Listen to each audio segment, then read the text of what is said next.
What the fuck was that?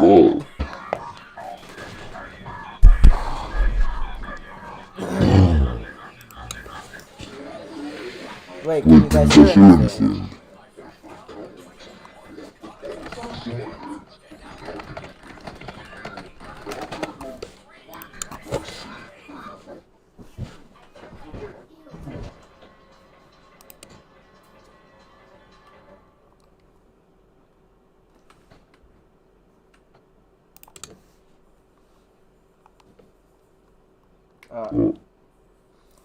Shit.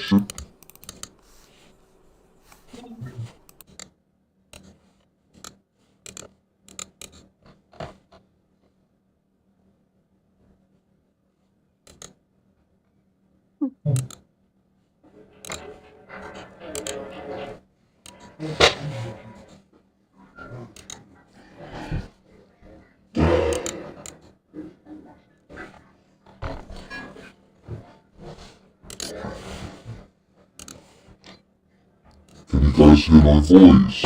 Or no?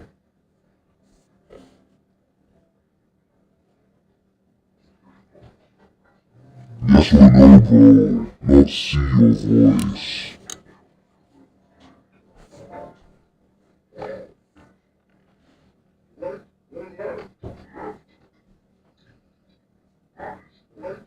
Okay, guys, what should the name be? What should the name be?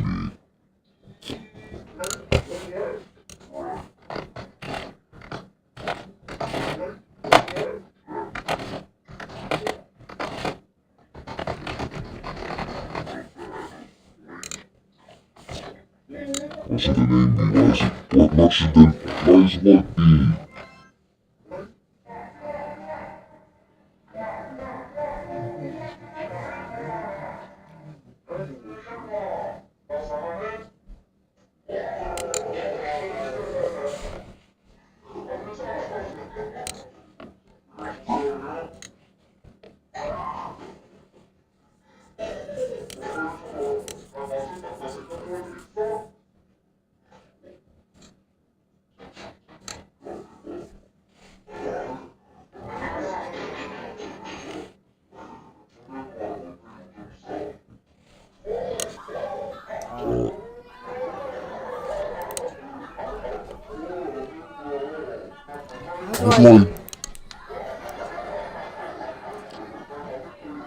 How do I put my voice to normal? I don't know how.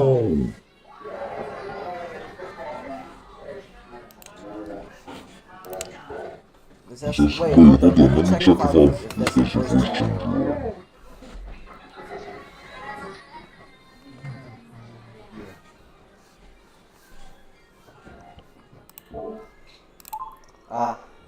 Wait, is it normal now?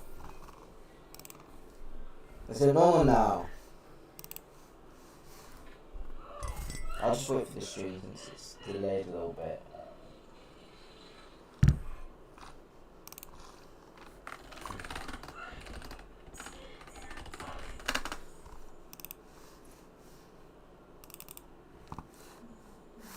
Is it normal now?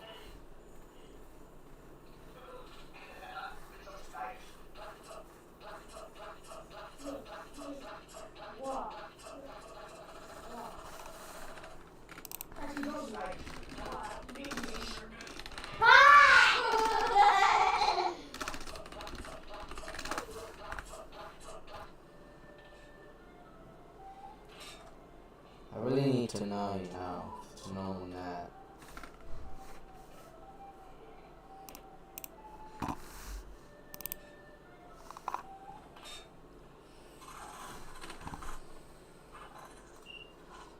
God damn it. What should the name be?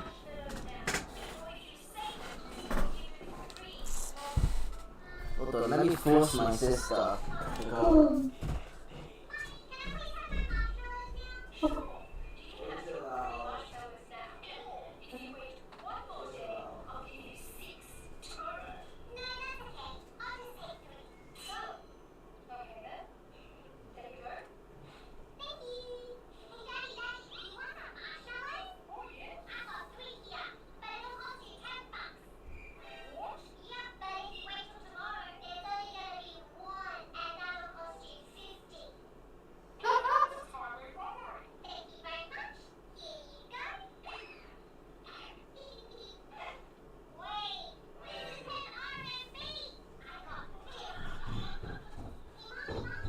Guys, can you lower the volume, cause like I'm streaming, so.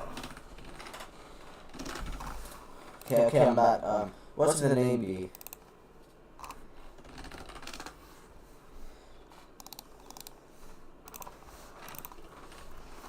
Fuck it, I can't think of one, so let's just do.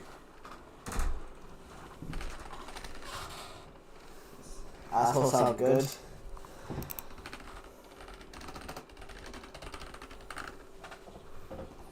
Yeah, I don't know how to fix the echo. Hold on.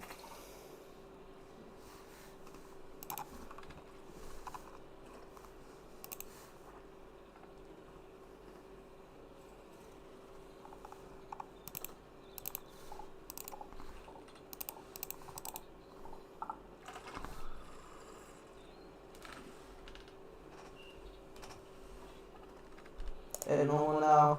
Should be.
Oh, okay.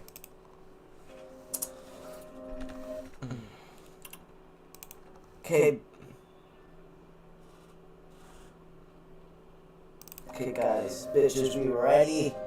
It's time to get shit started. And I'm not talking about this constipated ass voice, okay? This world began to unravel long before you were born. It began fogful, spectral mist blurred from the seams where reality wore so thin it split. And from that fog emerged monsters, inhuman beings driven with unnatural powers.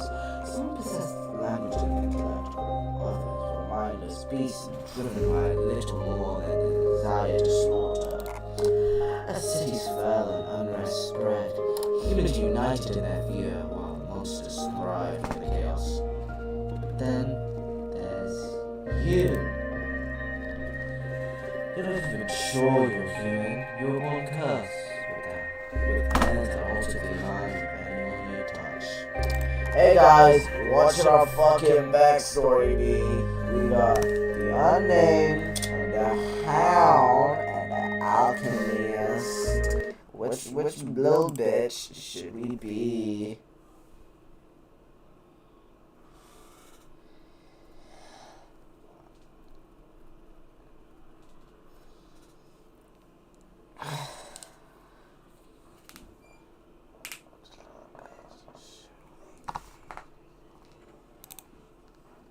Okay, vote number 1, the unnamed. What else? What else?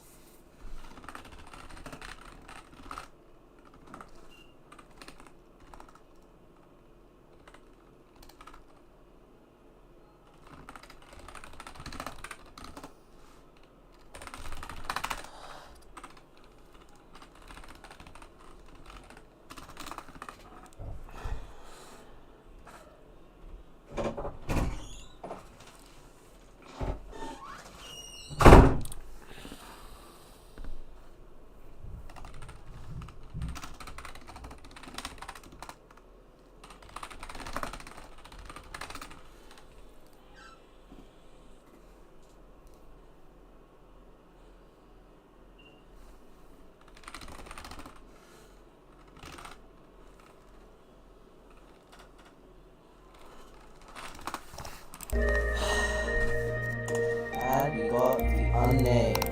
Oh, sorry, my bad. Your name is Sonomongarisu. Yes, you said it today. And your backstory is the unnamed.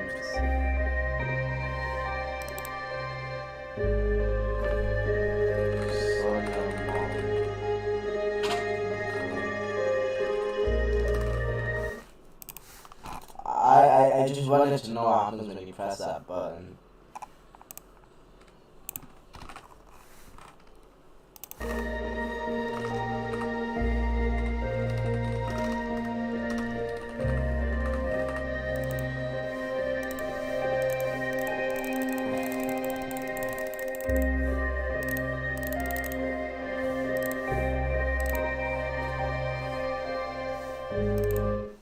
I almost clicked no again. Oh shit!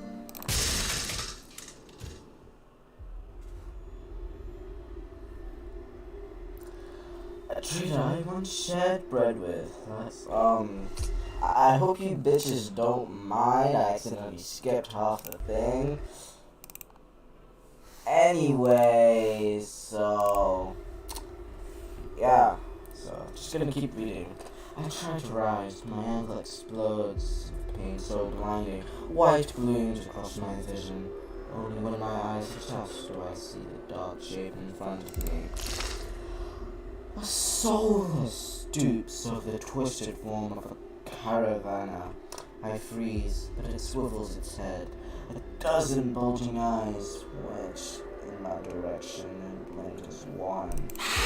The soulless lets out an ear-splitting shriek and runs after me. But right before it reached me, the beast barrels past, vanishing into the mist. Distantly, a horse screams in the dark. I need to move.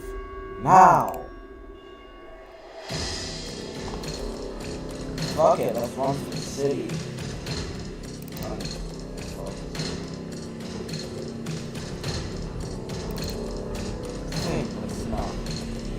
Too far to lie here. Except in front of me. First. Rapid footsteps echo all around. turn in circles, finding and searching for hidden exhaust. The forceful kiss stretches. Suddenly, the caravan ride bursts forward to the floor. Slams into me, knocking me to the ground, sticking me out of the mud. Shoulders fall onto him, easy snows.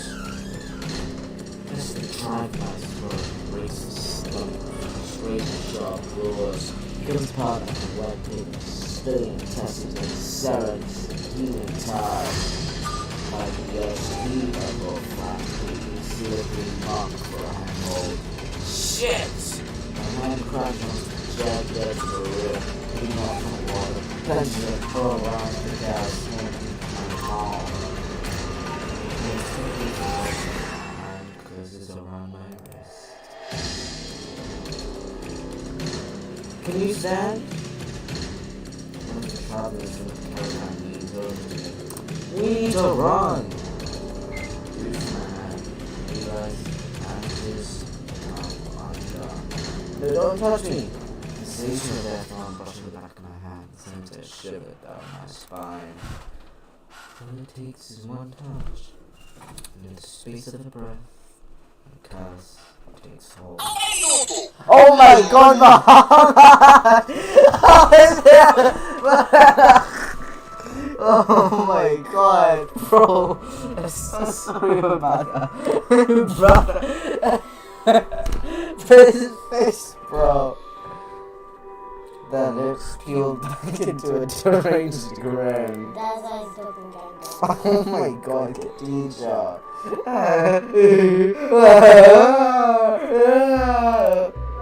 it's not this couch sounds before. It's my curse. Madness of my own making. Oh, whoops. Whoopsies. I accidentally pressed the scroll wheel. My grip of my hand tightens until the pain radiates from my knuckles. Let me get. Suddenly, clammy hands crush my throat, choking off my breath. Die, die, die, die, die, die, die! Spit bubbles at the corner of their mouth. Spit bubbles at the corner of their mouth and floods my face. The edges of my vision darkens and my lungs scream for air. My nails scourge deep into the sharpened throat. No matter how much blood or flinch. More struggle. The times that grip grows. My pulse hammers in my ears, slowing with each thundering beat. It's heavy happening. I'm going to die. Not because of a formful and solid, or soulless, but because of my own cause.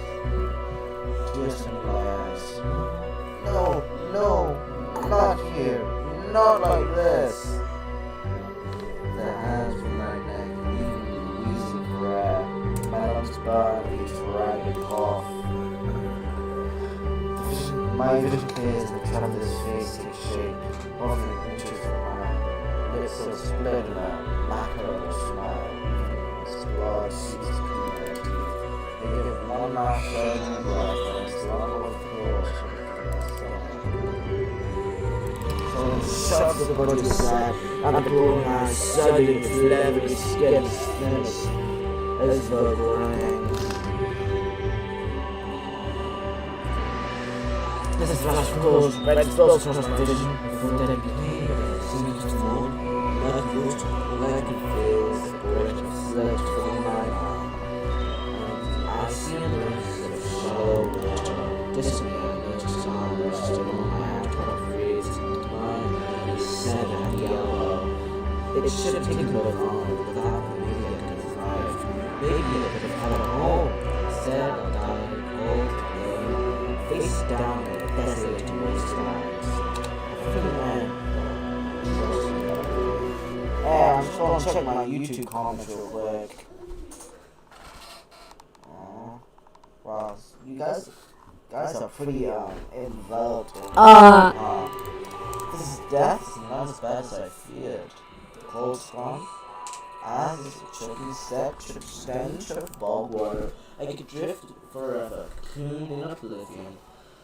Until all thought and sensation vanished. No curse, nobody howling at me in madness and terror. Nothing at all. The thought has a terrible appeal to it. But the next moment, I take a reflexive breath, air pulls into my lungs, then out again in a ragged gasp.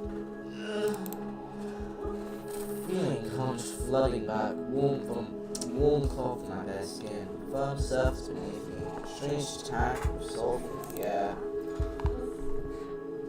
And do not be afraid, my child.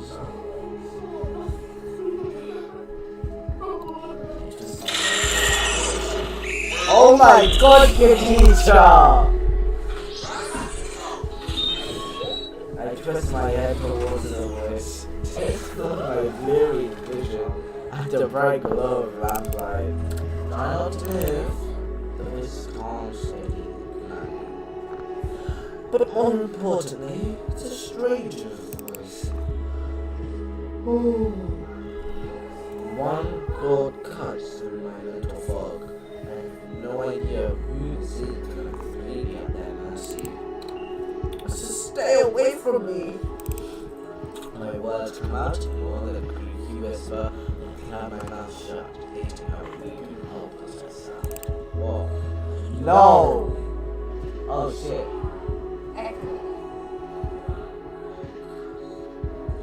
Oh my god. Wait, my sister just showed me how bad the echo is. Holy shit. Wait, hold on. Wait.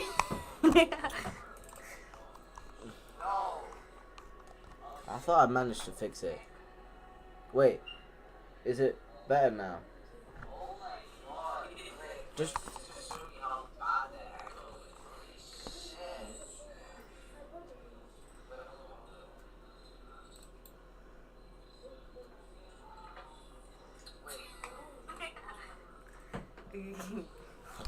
Shit, I fixed it. Okay. No. No? Who the fuck is this? Okay, look. I let myself slump back against the thin pillow, wincing when the motion jolts my head. Ah, a cooperative patient. Thank you. The words swim in one ear and out the other, without much comprehension. I pull the sheet up higher, wiping my ears until my vision clears. The stranger towers over my prone form. Warm light reflects off his pristine medical coat. I instinctively shrink back, and that's when I notice I'm naked except for a thin linen sheet. Hey, that's kinda a kink. Naked, lying on a low cot with a pair of shoes. Oh my god, not again! Try that, EP.1. Naked, lying on a low cot, with a pair of sharp golden eyes watching my every move. The man's gaze flickers to my exposed, unbandaged hand. I plunge my hands deeper under the sheet, tag them from sight. Oh, it's too late not to notice what they look like. Strange, cursed, inhuman. I brace myself for his inevitable suspicion and disgust. But his expression doesn't even flicker from that courteous smile. He just watches in placid silence as I struggle to make sense of my surroundings. Where am I? Who are you? Be calm. You're safe here. Whoever this is, he clearly has no idea who or what I am. I've never been safe anywhere with anyone. Even the shrine of my childhood, the one sanctuary I never knew, turned out to be a horrific lie.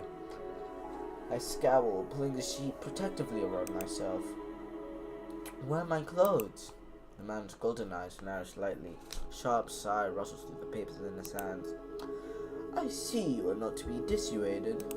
Your clothes were torn to shreds when I found you, but I procured replacements. With a soft creak, I stand from his chair, giving me a better view of my surroundings. I seem to be in some sort of medical clinic. Oh, let's just say for now, because why not? I appear to be in some sort of medical clinic. Bottles of silvery alchemical concoctions line the counters and kneeboards. Okay, who the fuck says concoctions, okay? Who the Oh my fucking god! It was funny the first time, but not anymore.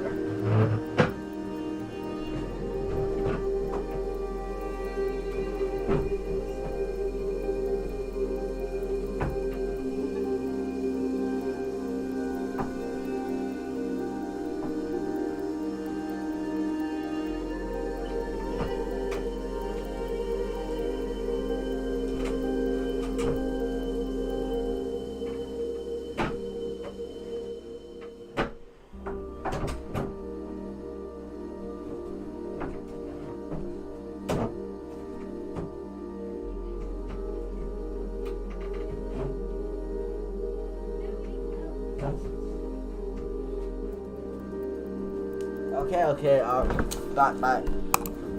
The air makes my nose twitch. I faint with a smoke and something distinctly metallic that I can't quite place. The doctor produces a large, dense bundle of cloth, which he sets foot of my cot. He's easily a head taller than most, and I have to crane my neck to look at him. I'll be polite if I can, especially since I don't know who this is or what he can do. Meeting his gaze, there's a hot freshen on my spine. Something about it reminds me of a powerful memory I can't place. Thank you. You are welcome, but I will leave you to get dressed. With a curt nod, he leaves through a narrow door. I hear a soft click as the lock turns behind him. He counts 3 in the sudden silence. When I don't hear any more footsteps, I reach the bundle of clothes. An itch on my elbow stops me short. I reach down absently to rub at it, then freeze my fingers.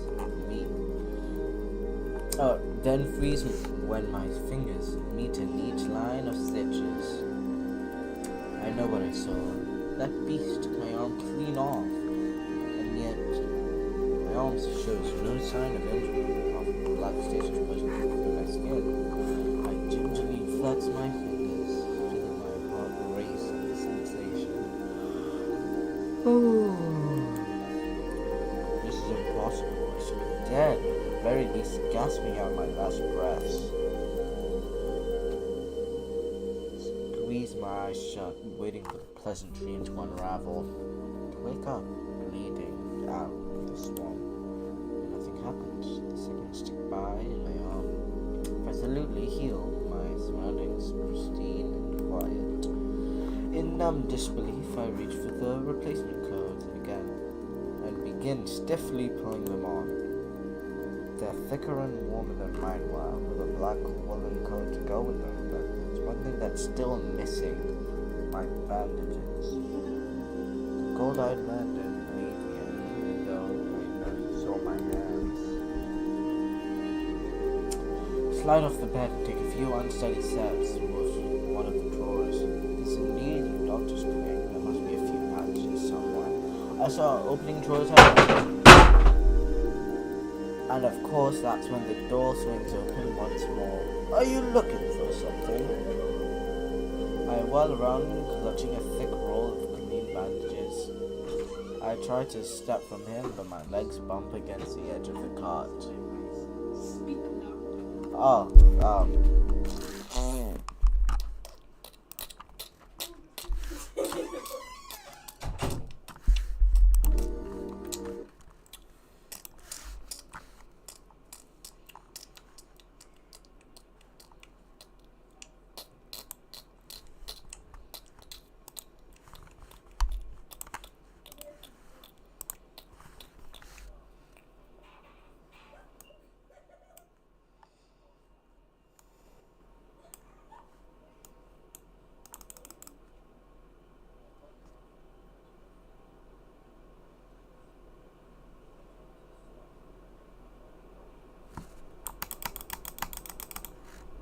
Shit, okay,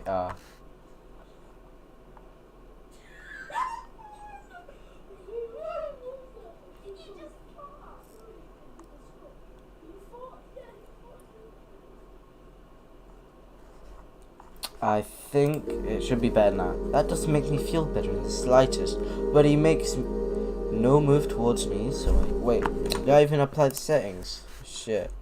Okay, should have automatically done it, so yay. But he makes no move towards me. Okay, whatever. The glowing scars and the mottled skin appear under a layer of clean white cotton. May I ask why you need additional bandages?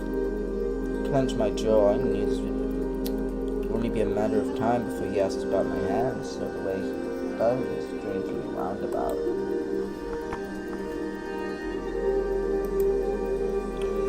I fix him with the coldest glare I can muster. He doesn't even blink, meeting my eyes serenely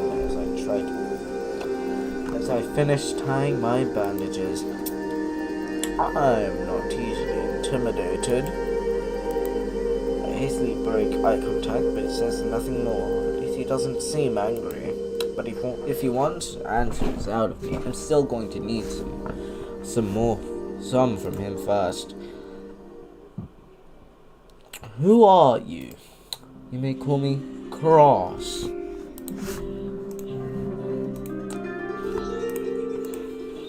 Where exactly am I?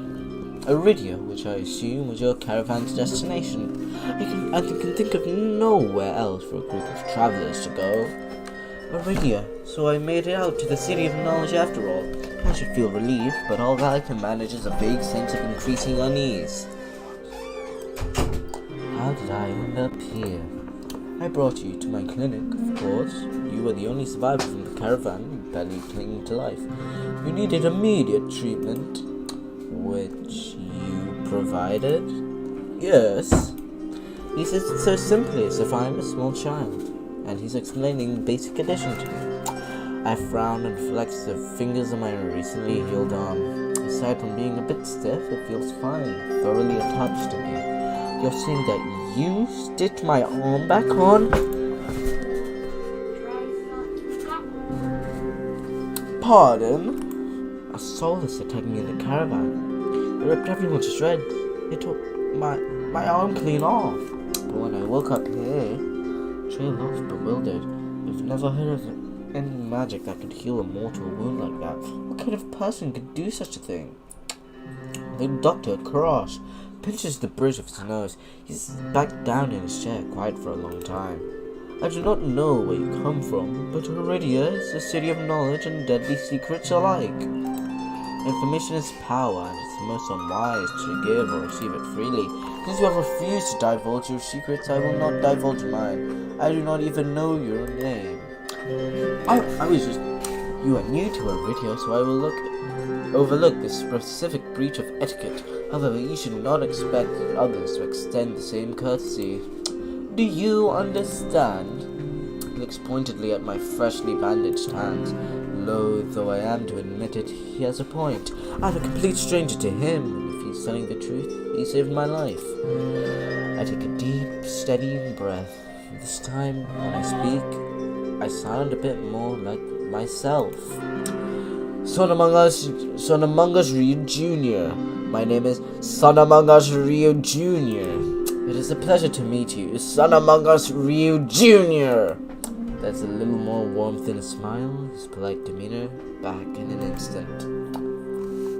Wow, did you save me? If there's anything I've learned, it's that everyone wants something. With the world in such peril, no one reaches out a hand without expecting something in return. Could I just ask why you saved my life? You don't know me. The question seems startled, Karash. I could hardly leave you to die in the wastes. Assisting those in need is the very essence of a doctor's duty. I've never met a doctor who also handed out free clothes. My fingers find the edge of the cloak. There's a subtle but delicately embroidered pattern around the hem. I try not to think about what kind of price Karash might ask for such a well-made clothes. No, well, I suppose not. Forgive my presumption, I rarely come across so fascinating a patient. I blink. What did he just say? I simply meant that few would cling to life so resolutely, or brave such a perilous journey to Aridia. I cannot help being so curious about you, son among us, you, Junior. His voice dips to a soft murmur, and he abruptly looks away from me.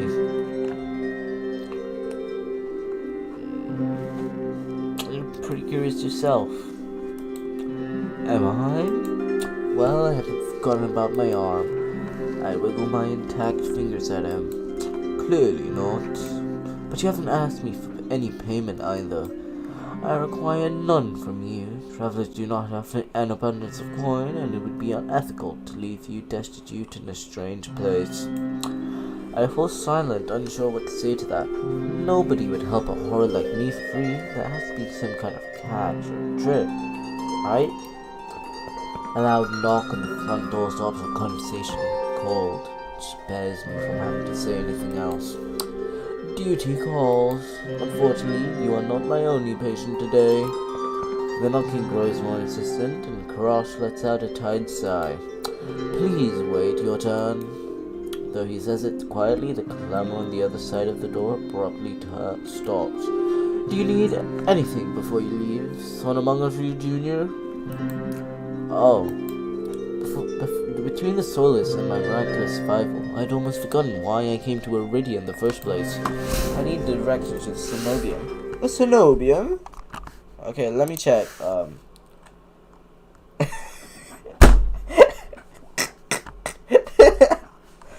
Or even someone said. The face looking down his face is downright chilling. He pauses, choosing his words with cold deliberation when he speaks again.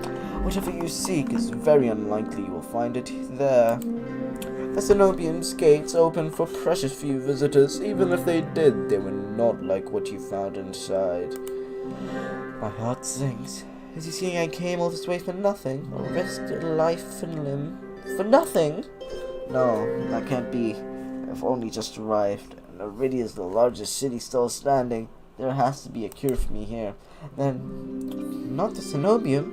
What would you suggest? Do you know anyone else in Iridia? I shake my head. Then I suggest a local guide. Head to the and ask for Leander. Excuse me. The what? The what? He sounds deeply unamused. Following the postings advertising Leander's bloodhounds, they are difficult to miss. When you meet Leander, tell him I sent you. This isn't much to go on, but Karash points towards the clinic's back door. You'll be safe so long as you do not draw attention to yourself. That's easier said than done. I've always been a magnet for the worst sort of attention.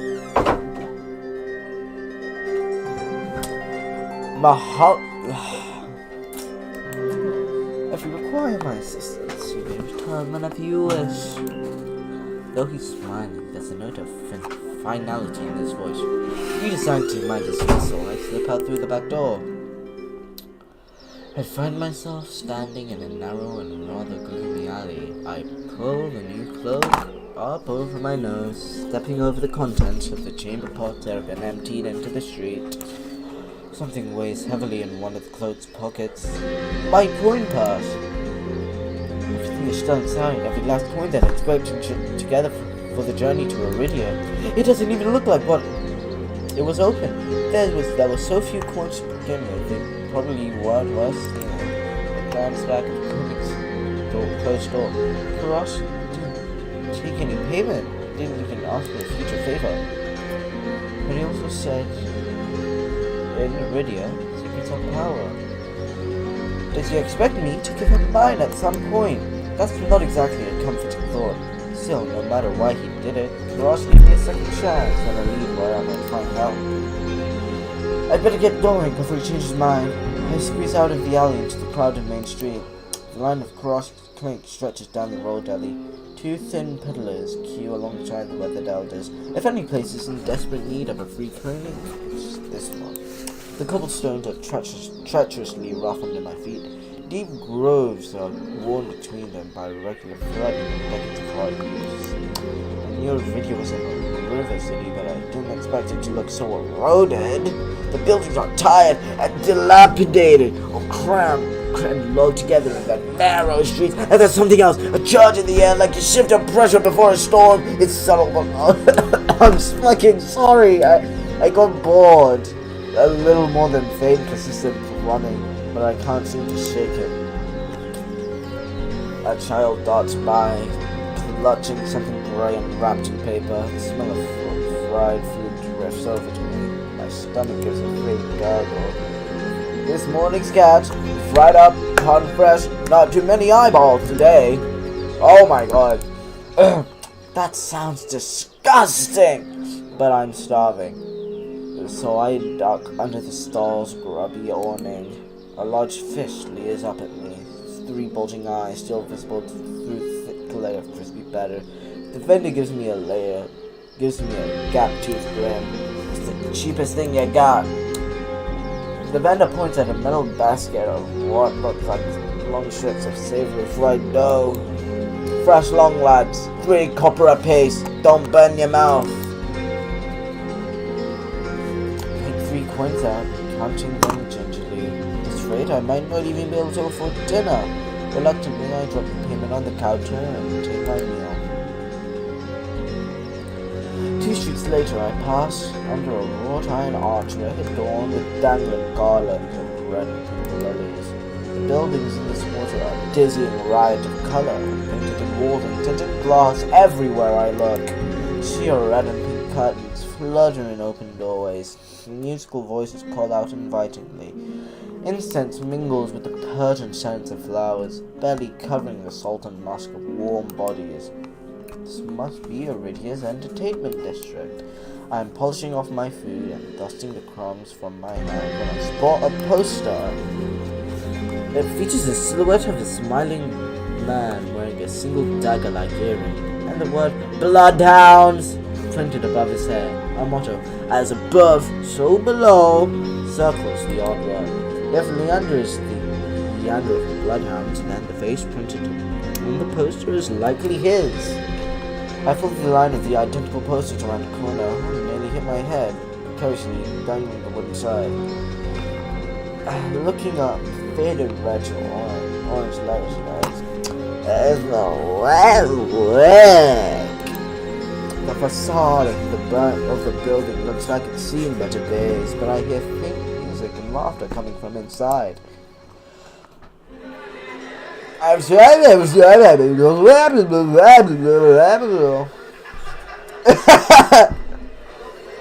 inside of the bar is a far cry from the abandoned exterior. It's not even midday yet. Most of the tables and booths are occupied by a loose assembly of people matching in green clothes.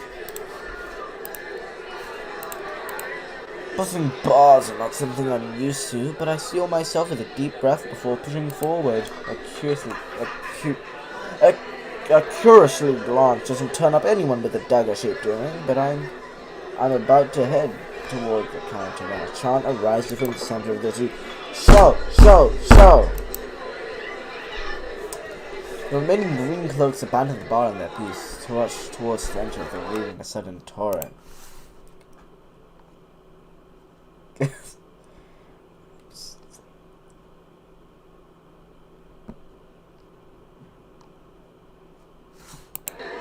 There's no time to move out the way, and caught, swept along with the ale-stench current. Hey! Rhythmic chanting drowns out my voice. I thrash, throwing out my elbows. The press of the bodies grow heavier. My hip knocks into a table. I grip my hip, holding on tight to steady myself. But the crowd has stepped and the chanting stopped. A pair of gilded boots stride across the tabletop.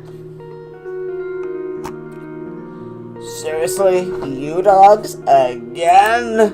Scattered laughter and cheer rise from the audience. I drag my eyes upwards.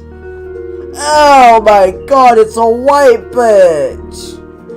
A well-dressed man stands at the table in front of me, his broad shoulders framed by the thick lacquer of the couch coat. This really is the first time, alright? His each time when he speaks, the audience falls silent, as though bewitched by his magnetic presence or rich, low voice. But nothing is as captivating as a smile. He beams at the crowd around him, a performer on his makeshift stage. Don't blink or you'll miss it. He laughs, and the dagger-shaped earring dangling from his left ear catches the lightning flash of gold. He would have seen I found Leander. He raises his hand above the audience and snaps. A flash of pale green light. Real magic, no ordinary stage trick, blinds me. As brilliance ebbs, my gaze refocuses on the mage towering above me. He flexes wrists and magic spiraling around him coalesces. Delicate flower stems pass from between his pinched fingers, one by one. Glowing lily petals spring forth. With a flourish, the mage presents the conjured flowers. The audience bursts into clapping and cheers. Yeah! Yeah, bro! A genuine magic show was the last thing I expected. I didn't remember a place called the Wet Wig. Yeah, bro! The Wet Wig is awesome! Leander puts the iridescent bouquet on the air and turns in a slow circle, giving the audience a good look. Now, who could use some good luck? Need our onlookers scoot closer to the table, some reach for lilies while others whistle. Leander!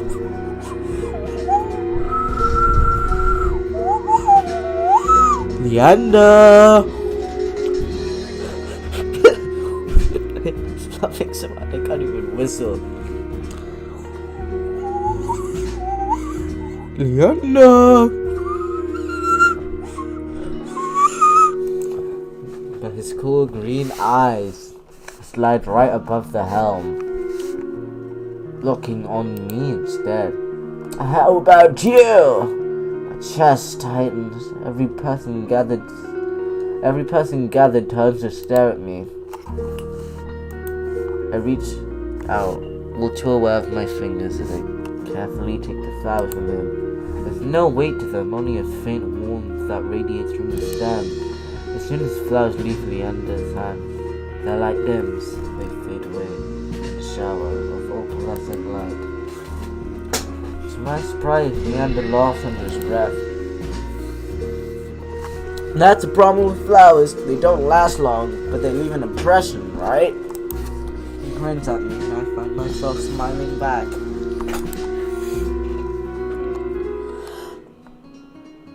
Why does he look so much weirder without any lighting? Ew. Leander steps off the table, dropping him among us. He drops off among us, guys! The excited crowd with an audible clink. Alright, bloodhounds, get back to your drink. Show's over!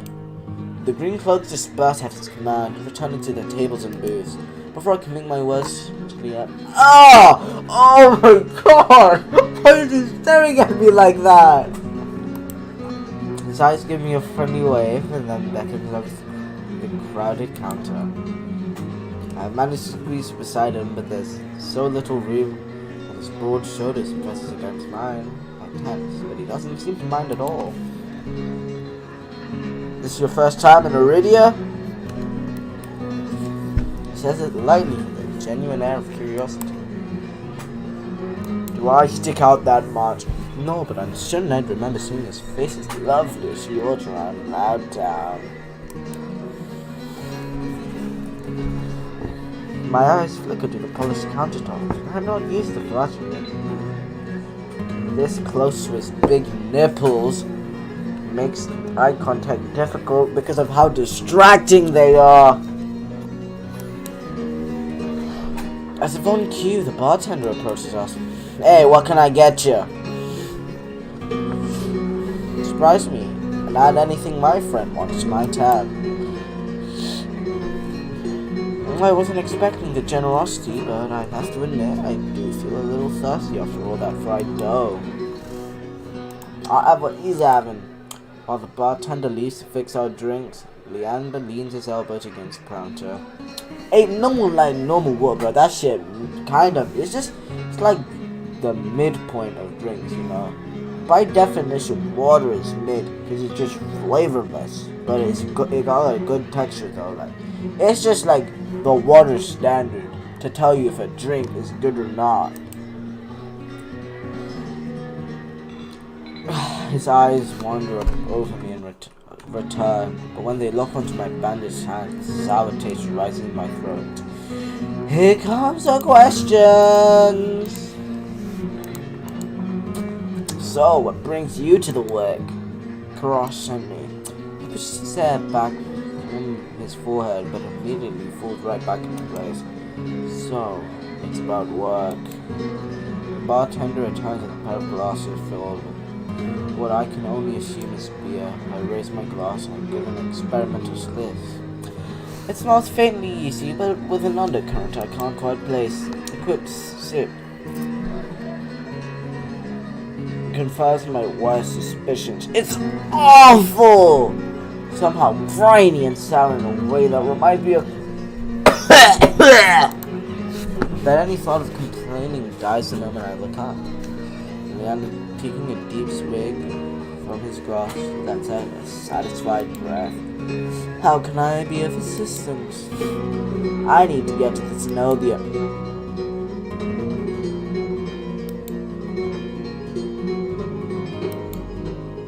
The hell are you? Bring up the Cenobium in here. Throw him out. This is Bloodhound territory. The vitriol catches me off guard, and the angry look thrown my way. It's clear I've broken someone's spoken rule mentioning the Cenobium.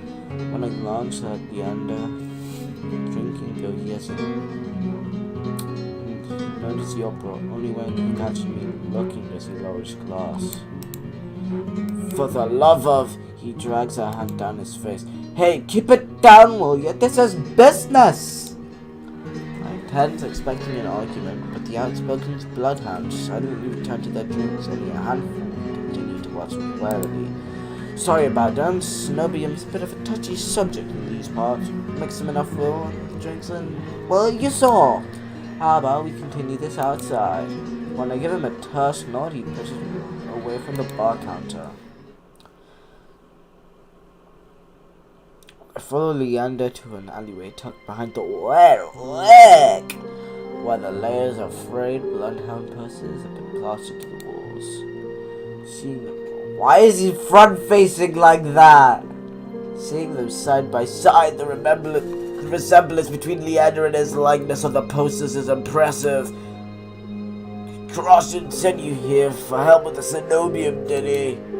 From the look he gives me, he already knows the answer. I glance away. No, he didn't. He suggested I find an alternative. Yet here you are, asking about them anyway. What do you need the Cenobium for? I don't want to tell them about my curse. The less people know about my capabilities, the better. Thankfully, Leander takes my reluctant silence as an answer. Well, I see you're already aware of the city's currency. Information's worth its weight in gold here. Cross told you the truth. The Cenobium's dangerous. Get on the bad side and they'll imprison you if you're lucky. They'll torture you if you're not. The Cenobium's supposed to be a place of learning. A sanctuary. The Cenobium has always been heralded with the last bastion of human knowledge, a shining beacon of hope in a world steeped in nightmares. And if any place held answers, it would be the Cenobium. That's why I came here. That's what they wanted to think. But the things that seem too good to be true are often just that. Such a simple statement, yet leaves me reeling. If it's true, I stake everything on a lie. And what now? Leander clears his throat. But as I say, there's solutions to every problem and alternatives to every solution.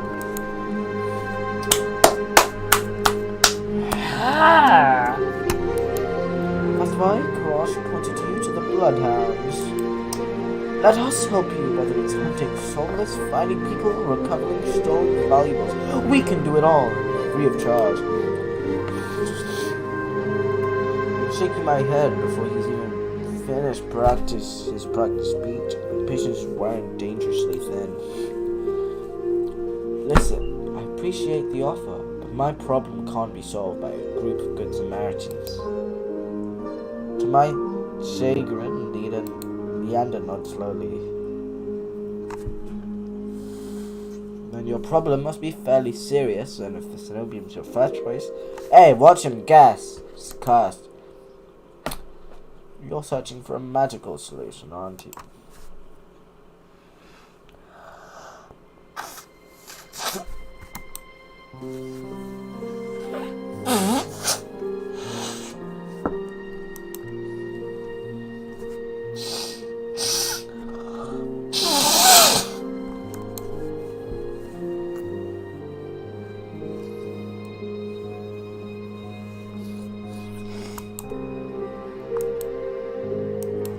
I'm cursed. Cursed? Oh, now I'm very curious. What kind of curse? Ancestral or more recent? He looks me up and down, taking my face, my eyes, and finally my hands. It's your hands, isn't it? I wait until I'm certain my voice will remain steady before entering. Touch is dangerous. Change people. Hurts them. Before I'm even finished, Leander begins taking his glove off. He tugs his left hand free and flexes his fingers. Let's see it! He offers me a hand and a prismatic flash of magic ripples across his palm, but I'm always shining backwards. I can't! I don't care how confident Leander is. I can't bring myself to hurt him, to see his kind face twist into a mask of madness. Believe me, this is an ordinary curse. I'll be fine. Perhaps where you came from, your affliction was strange and one of a kind. Spend a year in a city and you'll see 1,000 curses and thrice as many cures. Do you think Karash wouldn't send you here if I can handle it? How should I know? I only met him today! I'm as good as any mage in the Cenobium. Better even. If they can help, so can I. You don't know what you're asking me. I'm asking you to trust me. I look from Leander's outstretched hands to his confident smile, and with a short breath I begin unwinding the bandages from my hand. Fine, but if you lose control, don't say I didn't warn you. You can tie me up first if it makes you feel... What the fuck? Oh, Leander, you kinky bitch! With each joint I expose, I grow more certain that this is a terrible idea. Ready when you are. If he's bothered by the way my hand looks, he doesn't show it. My fingers hover shakily over his palm. 3, 2, 1. Of course I'm gonna hold back.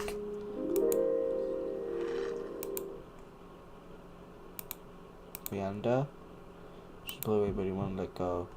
It's so deliberate.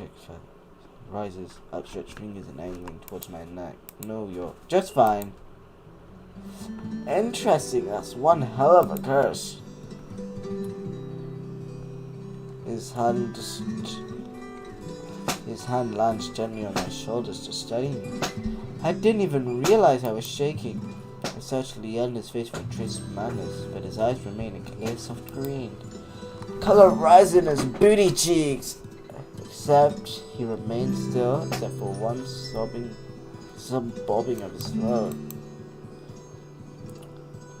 Neither of us speak as I trace the contours of Leander's palm, lost in an awareness I wasn't prepared for.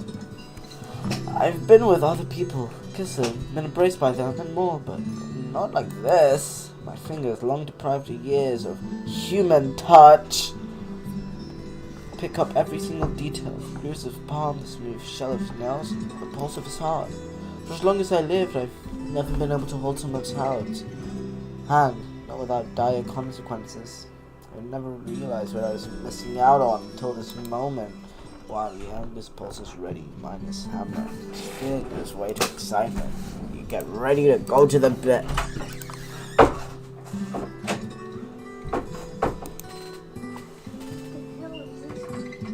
Oh, hi.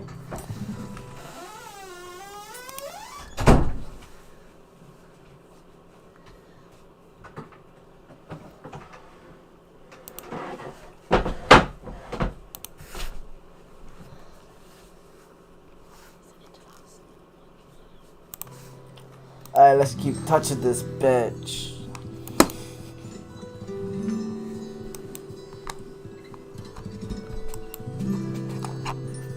That's kind of gay. So far. Not teaching power. Look, we match.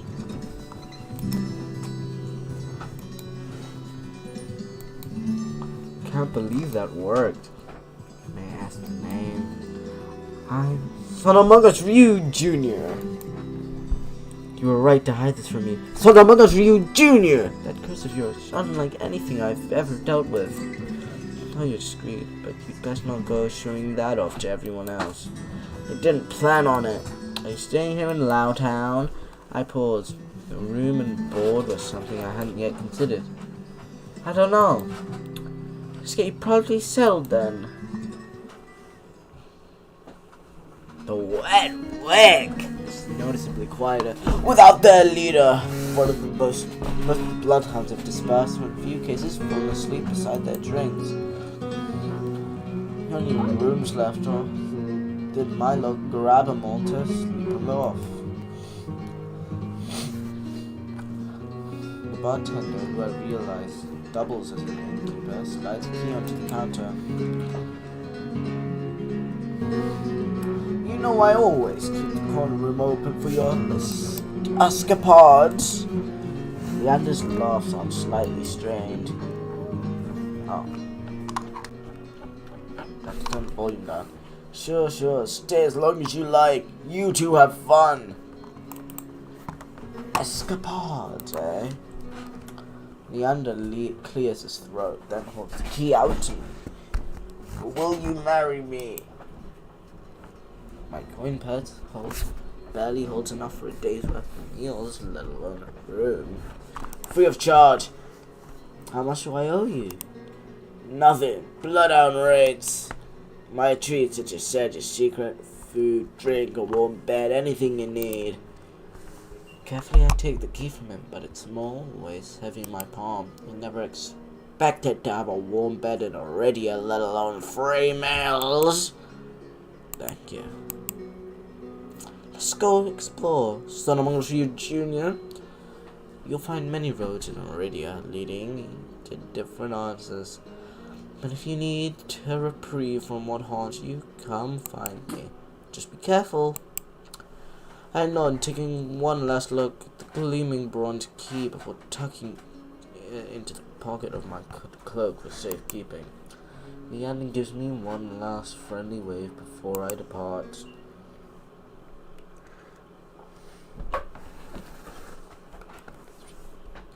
The air clings sodden and heavy. Without the morning crowd, the sudden streets look barren and bleak. Even the peddlers are long gone. Only a pair of crows remain quibbling over stale crust in a gutter. I feel a ridiculous pang of envy. They've got a reason to fight. I've never felt so lost. Crossing. Huh? What?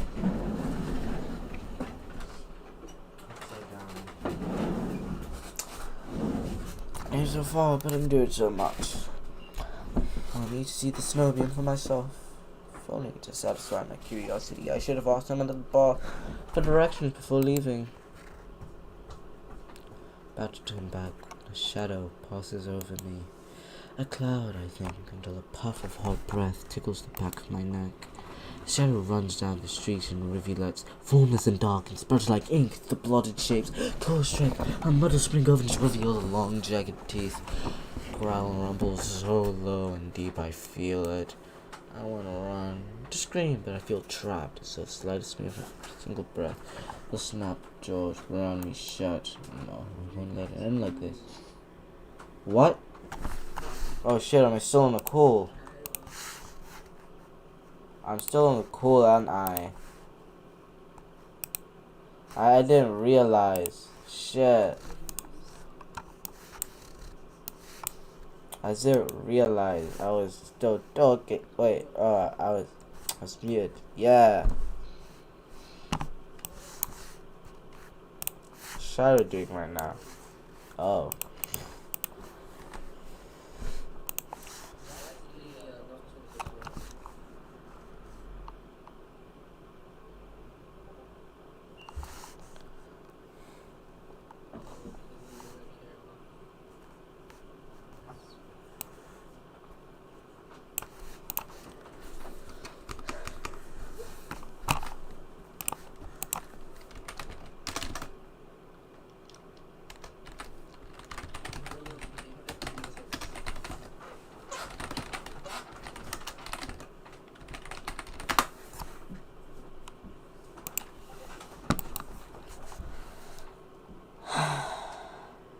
Oh shit! I knew Sadiq was a furry. Muhammad, look, Sadiq's a furry.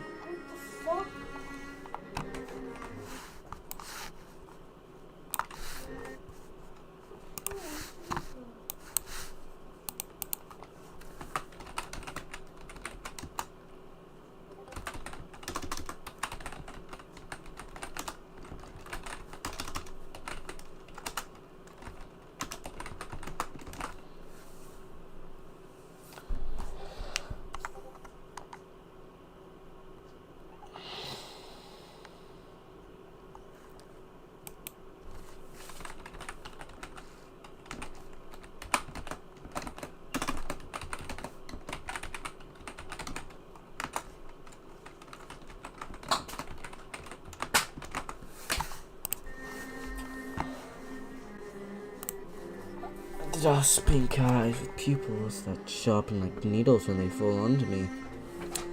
Our eyes meet the monster and uncrosses his long legs for me to shove my big penis into his ass bowl. No, I just added that. His head gleams a shade of red that reminds me of unsettling blood red curls around his colored throat. Jumpy, aren't you? His tone so light and carefree that I glance over my shoulder to make sure he's speaking to me. When I look back, the stranger props up his chin and knuckles and regards me with an inscrutable little smile. Do you see that shot just now? It was massive. It moved like a beast. Even as I speak, I am aware of how ridiculous I must sound. The stranger's smile doesn't falter. The only beasts I've seen are the wigs drilling regulars. Although, this did catch my eye. With a flourish of his hand, my in-room key appears dangling from his finger. It turns on his chain, glittering when it catches the light. My hands fly to his cloak pockets and, sure enough, find them flat. He cracks his fingers, beckoning. I've already taken 2 steps forward before the sun-sniffled instinct stops me. Something feels wrong. I'm on the edge, thrumming with so much adrenaline that the strangest shadow flickers at the edge of my vision. I always attract the worst kind of attention, but I can't get rattled now. Where'd you find it? Why'd you even find it? The key on me. What can I say? I'm a sucker for shiny things. He smiles enough to reveal a pointed cane. He smiles wide enough to reveal pointed canine. I saw you drop it. You should really be more careful. Silly like this, somebody might take advantage. Bold-faced lie with a hint of irony. There's no way I dropped that key, but I can't think of an explanation for how it went from my pocket to his hand. I approach the man, careful to keep an arm's length away. Doesn't look dangerous, but the most deadly ones never do.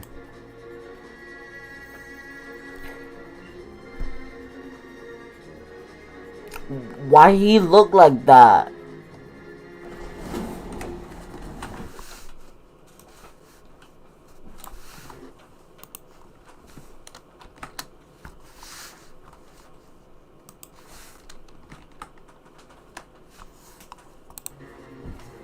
Keeping your distance? I'd be stupid to trust you.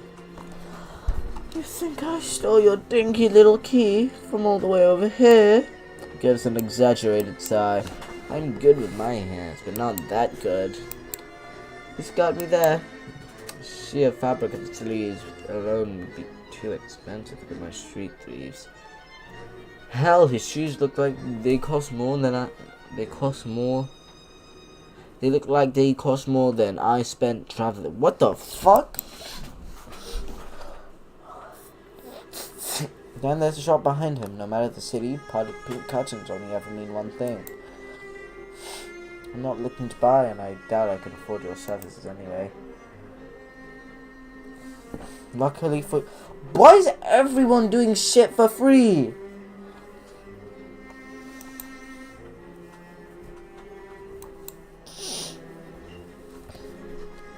What's he selling, bro? Prostitution? That's not what I meant.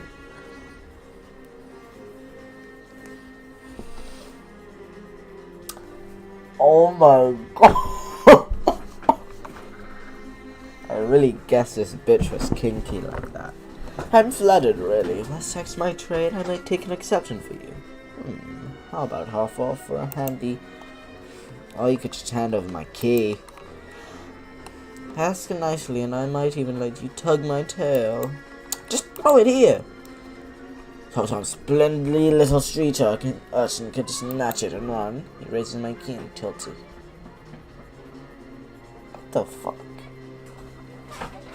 He raises my key and tilts his head so we can watch it dangle back and forth.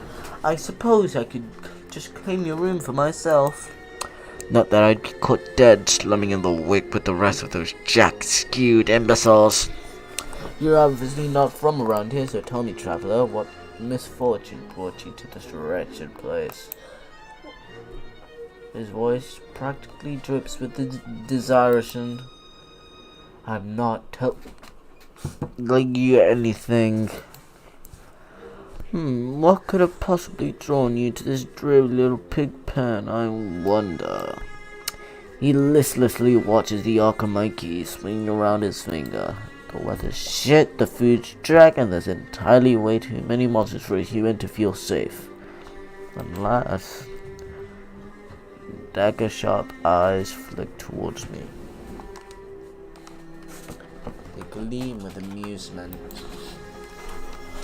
Unless you're just dying to consort with monsters. How embarrassing.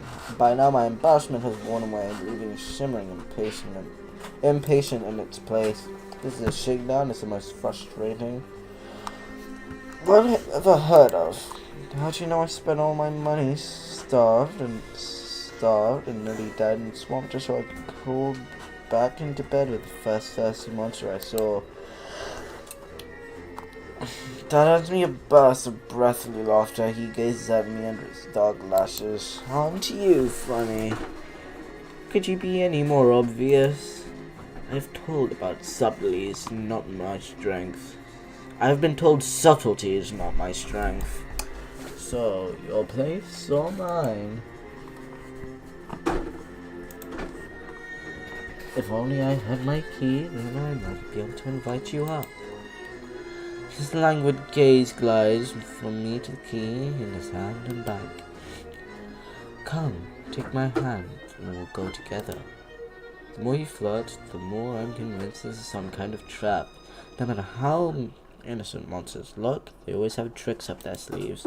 Or this could be one horny-ass bitch who just wants to breed with me. And oh, Muhammad, Muhammad's just gonna take that out of context, huh?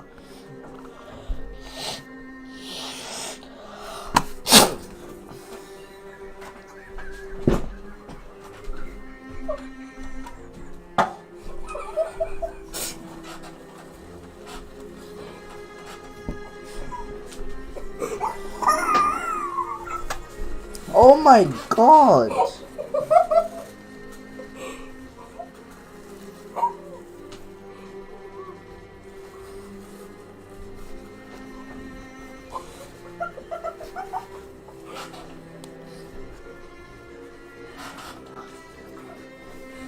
There was so much bogey in that.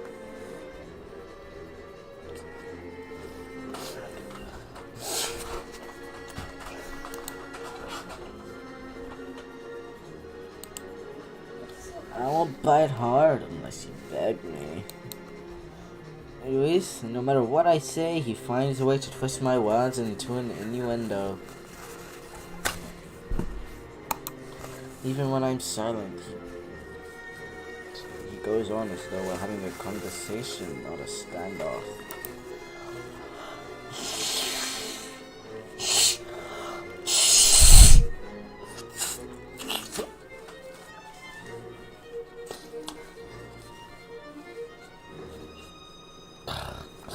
Do you like dancing? There's a traveling troupe performing in Hightown tonight.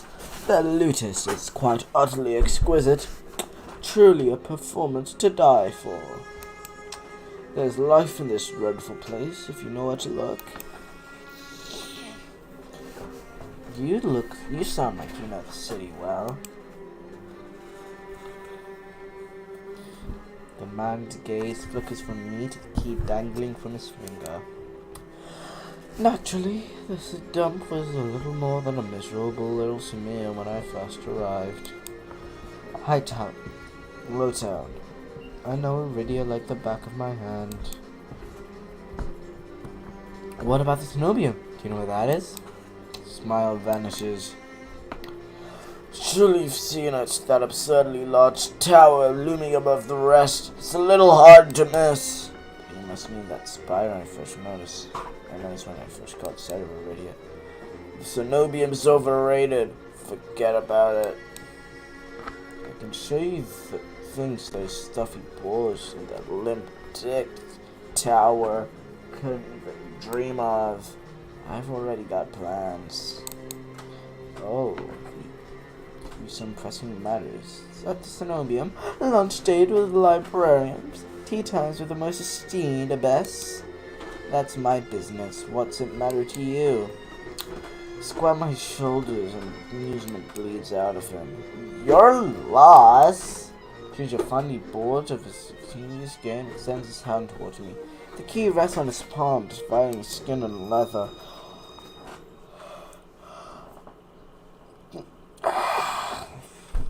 When he makes no other move, I reach for the key, but as soon as my fingers graze smooth brass, his hand springs shut around my elbow. Hey! He yanks me down, I stagger, my soul slipping on the steps. For a sick moment, I feel my bandage will unravel under his touch. But he's careful not to disturb them, even as his fingers dig into my arm. I knew I smelled blood, a reek of death on the road. And that fucking doctor! His voice, once silken, lowers to a smoky growl. The shadows around him seethe and boil as he pulls me closer. And something else murmurs against my throat. A noise grazing my jaw. Let's go. I try to twist away, but he doesn't budge. His breath trails down my neck, sending a thrill of dread through me. Just when I fear he'll bite, he takes a deep whiff instead. His wide, flat eyes gleam with a naked hunger as he gazes up at me. Not quite human, but not quite monster. Seems we're both. There! The stranger's ears flatten and he releases me with a short breath. I yank my arm back, massaging it where his grips left grooves in the bandages. The stranger twists around to watch a woman duck out the curtains behind him. Her press uniform marks her as cleric of the Cenobium. I leave you all for what, 10 minutes and you're making trouble again, or will you quit harassing the tourists? The stranger there, I take it, rolls his eye. Raise then flashes the cleric with a withering smile. So suspicious, can't you see this is a friend of mine? A natural liar. He grins at me and his tail swishes minutely. Wim pursues his lips at me, clearly unconvinced. I open my mouth to correct him, but Veer cuts in, but graciously offering my dear friend some free advice. Though his voice remains light and cheerful, his expression, danger is drawn to you like a moth to a flame. It will find you, given time. The wind clucks her tongue as though she's heard this recital 102 times. Speaking of advice, what advice? You don't take free advice from the lazy foxes lounging around in the streets. This crook would sell water to a drowning man for the sheer enjoyment of it. That sounds pretty kinky. He shrugs off the wilting look from there. Oh please, any friend of yours knows it's true. Now hold still. Veer rises gracefully at her approach. He pushes his hair aside and drapes it to one shoulder, exposing the long line on his neck. And suddenly it dawns me that the jingling I heard earlier wasn't coming from the harness attached to his collar, But at least a heavy iron chain around a hitching post and padlocked to the back of his collar. Via posed deliberately to hide his teeth from me. The woman produces a keyring from her pocket. She rifles through a dozen identical keys before selecting one and slotting it into the lock. Come on, unless your friend's tagging along in our merry little soulless hunt. They're hunting the soulless inside the city. Words momentarily fail me. Woman regards me with a polite, tight smile before marching down the stairs. Via lingers. He stretches his arms over the head of the yawn, and I try not to stare at the way his stomach flings when he arches his back. Your secret's safe with me. Try not to get yourself killed.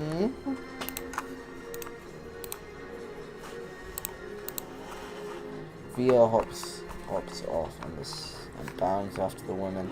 His tail sways merrily as though he had to glide and threaten you. Did you know that thing I mentioned, the Lovetian knot? The one where you take 3 fingers. Don't tell me, knowing you, it's disgusting.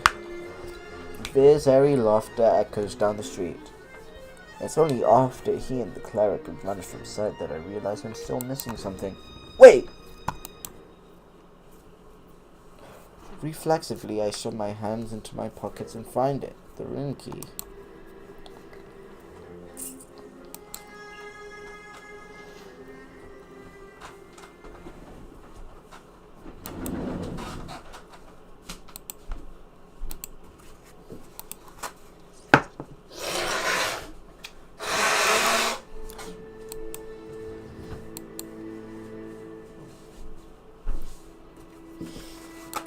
Found the cenobium of the luminous void.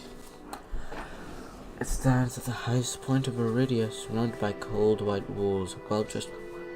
Huh? Pretty sure they are, yeah. 2 people watching. What is love, baby, don't hurt me.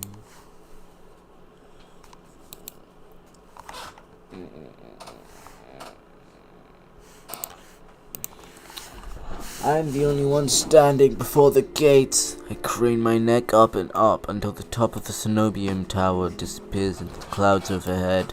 My stomach gives an uneasy lurch, the ground far grander than the humble shrine of my youth. The cenobium gives the same impression of being a gilded birdcage. Knocking seems like a terrible idea, but I don't see any other way of making my presence known. Halfway up the steps when something moves in my peripheral vision. A shadowy figure crouches beneath one of the white walls. That mean kind of fine, huh? They reach out and tug on a vine as if testing its strength. Oi! You there! The shadow vanishes quickly as I spotted it, and a gaunt-faced man in a crisp charcoal uniform marches up the steps towards me. Ah, another tourist. Get out of here once you're done gawking. A dismissive wave accompanies his equally dismissive words, and he turns his heel without even waiting for an answer with me. I look back where I saw the intruder, but there's nothing. Just the leaves blowing gently in a cold breeze. Yeah. Yeah, I have to go soon as well.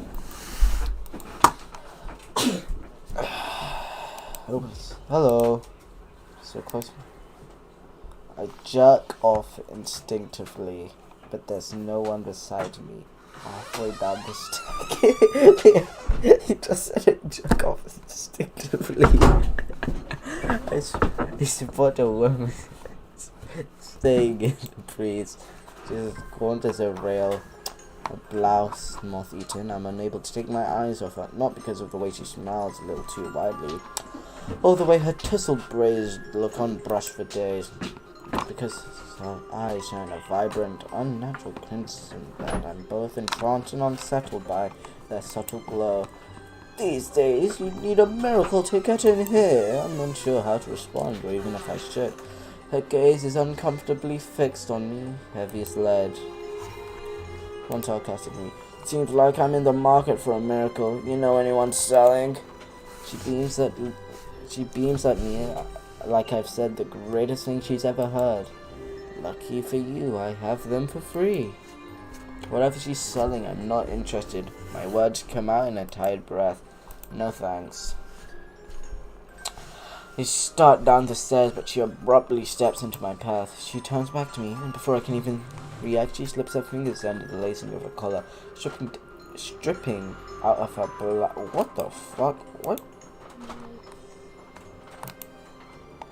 A misshapen, sunken scar carves into the woman's body. Pitted, gnawed skin snakes down her shoulders, blooming from a gaping hole at the back of her neck. A shuddering breath escapes me. The fuck? Whatever disease this woman had ate away at her from the inside out. How is she able to move or breathe? It's impossible. She shouldn't be alive, and yet the power to cure anything can be yours too. The power of the sea spring. The woman slides back into her blouse and deftly lifts it up. If I've caught your interest, then follow me. It's only a short walk away. Without another glance, she leisurely strolls down the Cenobium stairs, loose braids and groping behind her. The edge peeks up from under her collar. It's a miracle. And okay, let me save. What's the time show? 10.